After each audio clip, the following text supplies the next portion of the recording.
Jack, welcome. Thank you. How are you feeling in this fight week? Yeah, I'm feeling good. It's good to be back in Vegas. I feel acclimatized to the time, and yeah, I'm looking forward to a good showing on Saturday night. Yeah, in co-main event, right? That's nice. How do you feel about getting that slot? Yeah, I'm excited. Like it's nice to get that slot on like a event with the crowd. Haven't fought at T-Mobile, so I look forward to it. It's going to be a cool experience. Yeah, and this is a bit of a quick turnaround, right? We can say. Yeah, pretty quick.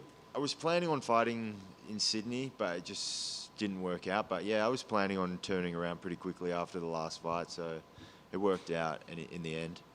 You feel like you're kind of trying to make up for some lost time, given some of the things that happened earlier in the year.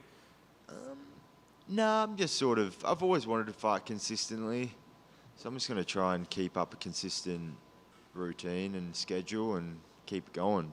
Yeah.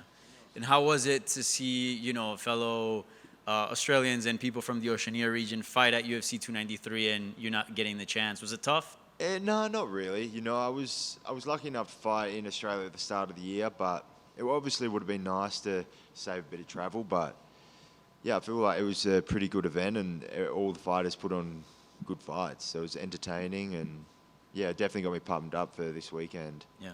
And what do you make of Kevin Holland? And also, is this somebody that you had in your radar? Did you feel like a fight with him was coming sooner rather than later?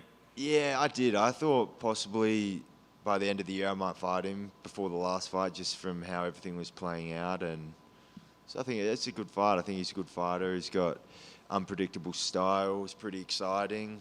I'm looking forward to it. Have you ran into him at all this fight week? I know it just started, but he seems to sometimes engage with his opponents. I don't know if you have. Nah, I haven't yet. Yeah. Not yet. What are you expecting from him? Because he can sometimes, get a little bit of a rivalry going. He can be very cool. He's a bit of a wild box, let's say. Yeah, I don't know what to expect. I don't really care. I'm coming to fight, so whatever happens leading up to it happens, but there's definitely going to be the time for fighting, so just waiting for that. Yeah.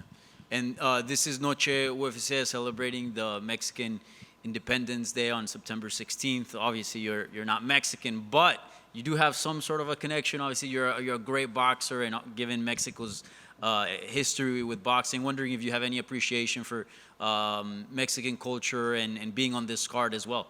Yeah, I'm a fan of Mexican boxers. There's been some legendary ones, and yeah, I plan on getting into the inside and fighting in Mexican style. Yeah. Thank you. Jack over here. When you look at the welterweight landscape, there hasn't been a title fight officially booked yet, and some of the top-ranked guys haven't fought in a while. Do you see this as a bigger opportunity for someone like yourself to go out there Saturday night, make a statement, and catapult yourself in the rankings and ultimately get you closer to the top? I think so. I think a good win over Kevin Holland will get me into a nice spot to fight one of the top contenders. And you mentioned there your thoughts on Kevin Holland, but did you catch that fight against Chiesa, and if so, what did you make of it? I think it was easy. I don't think, by the looks of it, I don't think Chiesa really showed up, in my opinion. And you also said that you're excited to finally fight at T-Mobile. What's that like? Are you going to be walking out to AC/DC now that it's back in an arena? Yeah, I've got some cranking AC/DC to get me pumped up to fight. And what would you say was your biggest takeaway from that Basile Hafez fight back in July that'll help you get that win Saturday night? Just there was some small details. I think I made some mistakes during the fight, which is I think it's important to make the right decisions in the fight to get the win. So, but it was nice to just like get 3 rounds in, push the pace a bit.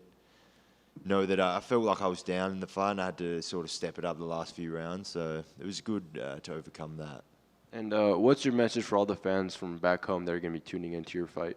Yeah, I just hope. Yeah, I'm excited. I'm excited to perform for the fans. It's what it's about at the end of the day, and yeah, just put on a good performance, a good fight that they can remember for a long time. Thank you.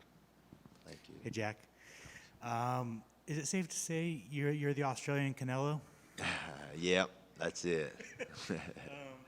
I guess, how did you have a lot of the toxic MMA fans in your mentions talking about that Basile Hafez fight? What was the question, sorry? Did you have a lot of toxic MMA fans in your comments, in your mentions, DMing you about your last fight? Yeah, of course. I think it's fair play. This is the sport for the fans, and I think they all have the right to their opinion. So didn't really bother me, and I felt like it wasn't a good performance, so fair play.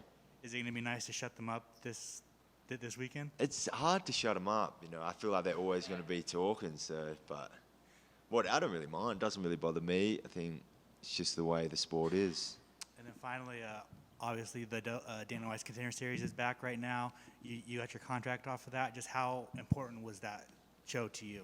Yeah, it was very important. That was a pretty cool experience. Definitely one of my favorite fights I've had. It was a good introduction into the UFC, and since that, I always tune in and watch the Contender Series as a fan.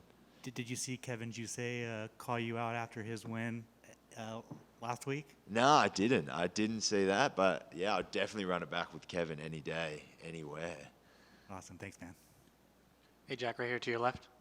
I just want to ask real quick. You mentioned Sydney. Why did it fall through? Was it on your end, or is it just the card was too booked, or what had happened there? No, I was ready to go. I think like a lot of the fighters didn't want to travel all the way to Sydney to get whooped. So fair enough. There you go. Thank you. I know the focus is fully on Kevin Holland, but when you look at those welterweight rankings, is there a specific name that raises your eyebrow a little bit that you'd like to fight with in the future? To be honest, all of them. I look at all of them. I think they all raise my eyebrows. I look at all of them as potential future matchups. So really, any one of them, if I got given them to fight, I'd be very happy and excited. Have you entertained any talks with Joaquin Buckley? I know a different division, all that, but like now he's back at welterweight, but he's been tagging you in a lot of stuff. I'm not sure if you saw that. Yeah, obviously I'm trying to fight people in front of me, but one day hopefully he can get into the top 15, and I'd definitely fight him one day if it all works out well. Fair enough. Thank you. Cheers, guys.